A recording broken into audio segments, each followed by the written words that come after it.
Intermission. So I'm bringing up Miss Sheila Gaskins. She's a drama and art teacher at Monarch Academy. Welcome her up, please.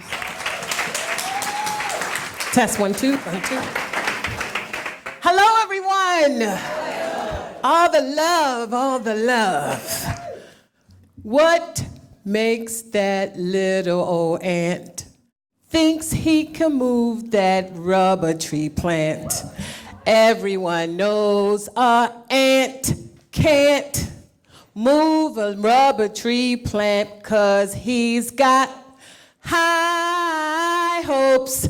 He's got high hopes. He's got high apple pie in the sky. Hopes so da da. Just think of that ant.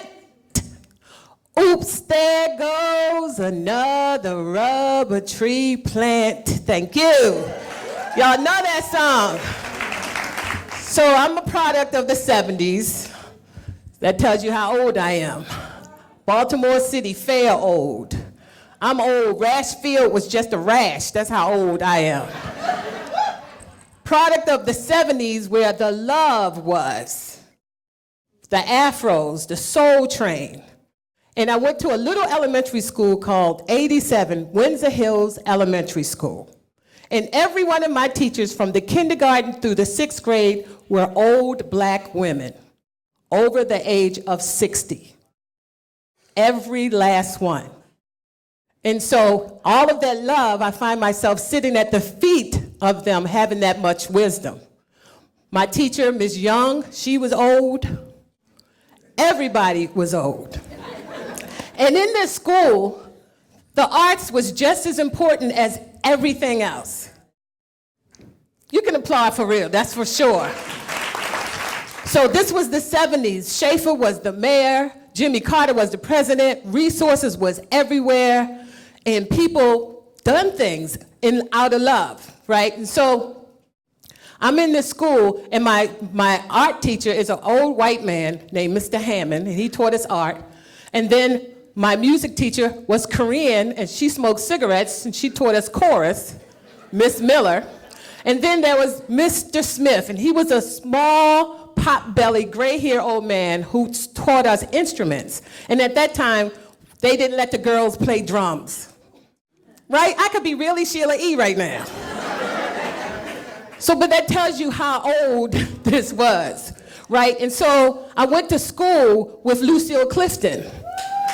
Yes, and Google her if y'all don't know who she is. A wonderful poet. And so we would hang out in her backyard, and so this was a part of my life.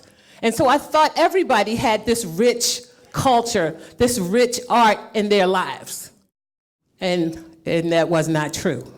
So I've been trying to bring that to everyone.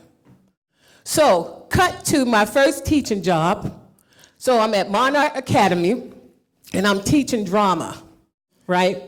And so this little kid who stuttered, he was like going through some pages, and he was like, Miss Sheila gotta teach this. And it was finger puppets. And so I knew about the paper bag puppets, I knew about sock puppets, but I didn't know about finger puppets. And so I had to learn about finger puppets. And so I made these finger puppets, and we did this whole school full of finger puppets. I was dreaming in colors, y'all. It was just amazing. So when you come into the school, you hear a whole new world, and finger puppets all over, lining up the whole entire school. Okay, so then they put me into another class, a 4th grade class, and these kids were off the chain. And I'm not kidding when I say off the chain. Scary. Jumping all over the place, everybody screaming and yelling. And so I brought puppetry into that classroom because we used to do drama outside, and then it got cold. And so this one particular kid gave me a hard time all the time, and I said to myself, why are you being nice? What has changed about you when I brought in the puppetry? And this is when the Ravens won a Super Bowl. And so I brought in my little paper bags, and I had my little cloth and materials and the glue. And this kid made a puppet. And I said, you really have changed. why have you changed? And he said, and I get teary-eyed when I tell his story, he said, Miss Sheila, I never thought I would be doing anything like this. He made cleats for the puppet helmet. It was just awesome. And then they would play with their puppets in the corner by themselves. It was a whole new classroom. Let's cut to another school where I taught special needs. And I'm currently there now. And so these kids have autism, and some of them use device, some of them learn differently. And we just did our first Black History Month program. And when I tell you, they sang, "Lift every voice and sing." They sang, "We shall overcome." They sang all of those songs, and it was just an awesome, awesome, awesome experience. And they were all dimensions. So one thing that I know is that art is the thing that equals everything out. If you can do art, we don't know if you have a learning deficit. We don't know if you can't see at 100%. So I definitely am trying to push that back into the school systems. And then the last story, I'll say, I was teaching for the Housing Authority, and we had a summer camp. And in this class, we did a lot of artwork. And so I said to myself, hey, I want you guys to take your artwork home, because they lived at Murphy Homes at that time. I need you to take your artwork home and put it on the refrigerator so everybody can see it, because that's how I was raised, right? So then the parents came into the classroom to see what everybody was doing because of the summer program. And so this one particular student was really good. Her art was awesome. And I came up to her mom and I was like, oh, wow, you're so-and-so's mom, right? Oh, wow, she is excellent. She's a great artist. Have you noticed her art that she put on the refrigerator?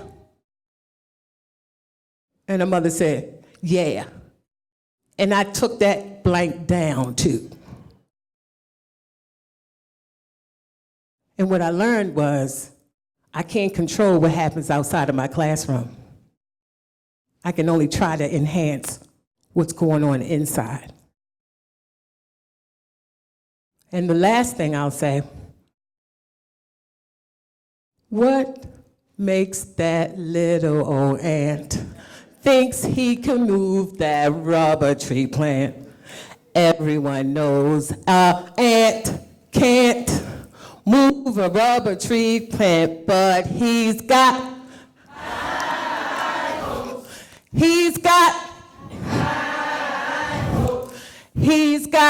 high in the pineapple sky hopes. So when you